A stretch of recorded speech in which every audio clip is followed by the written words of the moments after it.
Salve Maria Santíssima. Hoje nós estaremos falando um pouquinho sobre um conteúdo da Suma Teológica, que vai falar sobre a luxúria, de modo específico, no artigo 5, a poluição noturna. Poluição noturna é pecado?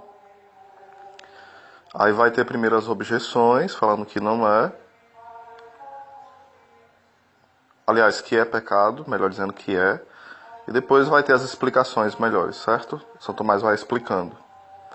Primeiras objeções, dizendo que é pecado, e depois vai ter a explicação. Quanto ao quinto, assim se procede, parece que a poluição noturna é pecado. Com efeito, o mérito e o demérito referem-se ao mesmo objeto, é o ponto 1. Ora, pode-se dormindo adquirir méritos, como foi com Salomão, que pediu a Deus o dom da sabedoria, enquanto dormia, conforme se lê na Escritura. Logo também, se pode perder méritos dormindo. Portanto, parece que a poluição noturna é pecado. Segundo ponto.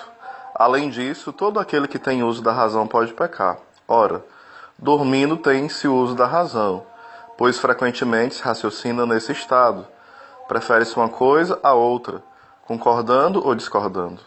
Logo pode-se pecar, dormindo, e assim o sono não impede que a poluição noturna seja pecado, pois genericamente ela é um ato pecaminoso. Terceiro ponto. Ademais, inutilmente censuramos ou instruímos a quem não pode agir, nem de acordo, nem desacordo com a razão. Ora, durante o sono Deus instrui e censura o homem, como se vê em Jó. No sonho, na visão noturna, quando o torpor abala o ser humano adormecido sobre o seu leito, então abre os ouvidos dos humanos, cela as advertências que lhes dirige. Logo no sono, pode-se proceder de acordo com a razão ou contra ela. Vale dizer, pode-se agir bem ou pecar, e assim parece que a poluição noturna é um pecado. Em sentido contrário, no caso agora Santo Tomás citando algum santo ou a Escritura, geralmente ele faz isso, né? Ou algum doutor da igreja, alguma autoridade, ou então a Escritura. Em sentido contrário, eis o que diz Agostinho. A imagem que se cria no pensamento de quem conversa sobre essas coisas aparece no sonho com tal relevo que não é possível distingui-la de uma união real dos corpos, e então a carne logo se vê excitada e segue-se os efeitos costumeiros. Tudo isso acontece sem pecado. Do mesmo modo que em estado de vigília não é pecado dizer uma coisa que foi pensada sem dúvida para se dizer. Aí continuando, né? Respondo. Pode-se analisar a poluição noturna de duas maneiras. Primeiro, em si mesma. Nesse caso não é pecado, pois todo pecado depende do juízo da razão. E assim o primeiro movimento da sensualidade só é pecado, na medida em que pode ser reprimido pelo julgamento da razão.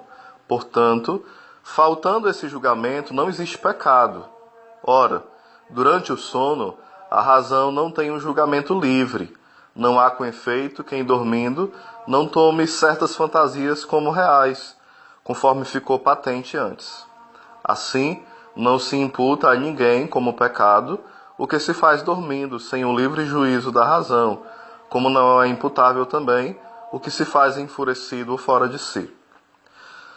Mas a poluição noturna pode também ser considerada quanto à sua causa, que pode ser tríplice, de 3 formas. Antes de mais nada, a causa corporal.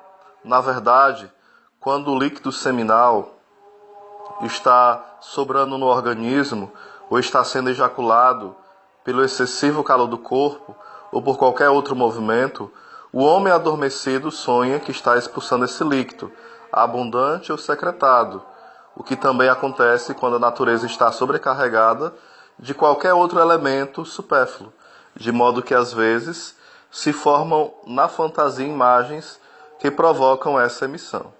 Portanto, se a superabundância de tal líquido provém de uma causa culposa, como o exagero na comida ou na bebida, então a poluição noturna é culpável na sua causa.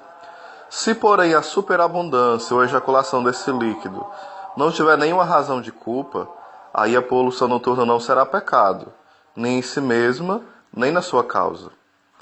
Outra fonte da poluição pode ser interior, ou seja, da alma, como um pensamento havido antes de dormir.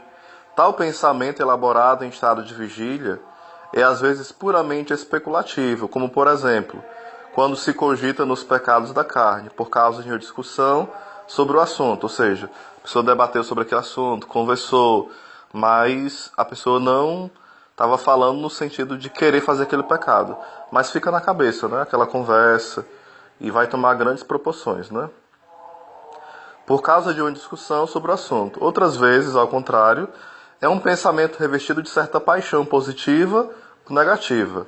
Na verdade, a poluição noturna mais comum procede dos pensamentos sobre vícios carnais, junto com o desejo desses prazeres, pois tais pensamentos marcam e envolvem a alma de tal forma que, dormindo, o homem é mais facilmente levado na sua imaginação a consentir em atos que provocam a poluição.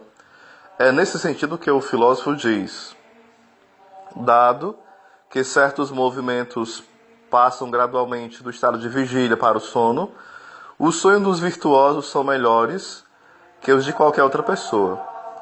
E Agostinho também diz: devido à boa disposição da alma, alguns dos seus méritos podem brilhar até no sono.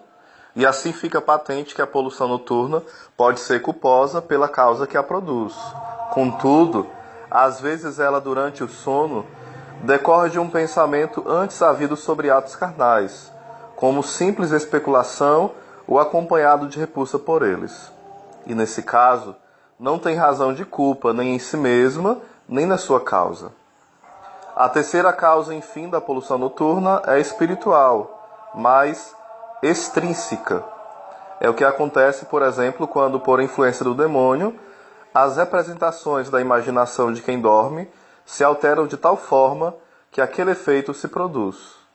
E isso às vezes é pecaminoso pela negligência em se premunir contra as ilusões do demônio. Por isso é que se canta no hino do completório: reprime o nosso inimigo, para que os nossos corpos não se manchem. Outras vezes, porém, é sem falta alguma do homem, e só pela maldade do demônio, como se lê em Cassiano, de alguém que, em dias festivos, sempre sofria essas poluições, por provação do tentador, para que ele não se aproximasse da Santa Comunhão. Fica assim demonstrado que a poluição noturna nunca é pecado, mas é às vezes consequência de um pecado anterior. Quanto ao primeiro, a primeira objeção, né, sobre esse assunto, deve-se dizer que não foi pelo seu sono que Salomão mereceu de Deus a sabedoria. Recebeu como sinal de um desejo precedente, e por isso Agostinho diz que esse pedido agradou ao Senhor. O segundo ponto, deve-se dizer que na medida em que as potências sensitivas interiores são mais ou menos dominadas pelo sono, por causa da turbulência ou da pureza dos vapores, nessa mesma medida o uso da razão fica mais ou menos impedido durante o sono. Algum impedimento, porém, sempre haverá, impossibilitando a quem está dormindo de ter um julgamento totalmente livre, como já foi dito na primeira parte. Logo, não é considerado culpável. O que se faz então? O terceiro ponto. Deve-se dizer que a apreensão da razão não se vê tão impedida durante o sono quanto o julgamento, porque este se perfaz convertendo-se às coisas sensíveis, que são os primeiros princípios do conhecimento humano. Não há, portanto, nenhum inconveniente em admitir que o homem, pela sua razão, aprenda algum conceito novo durante o sono, seja a partir de resíduos de pensamentos anteriores, seja a partir de uma revelação divina ou de influência de um anjo bom ou mau. Então aqui é um pouquinho o que Santo Tomás, aliás, é a questão que Santo Tomás fala sobre a poluição noturna. Eu espero que fique claro, né? Ela em si mesma não é pecado, porém, nós devemos evitar comidas, né, que vão ajudar a acontecer a poluição noturna, devemos evitar a gula, devemos evitar estar conversando coisas imorais, piadas, ouvir músicas imorais, ouvir coisas pornográficas, ficar alimentando pensamentos indecentes, né? Porque daí já vai ser um pecado que vai levar à poluição noturna. Então, fiquemos atentos a isso e vigiemos.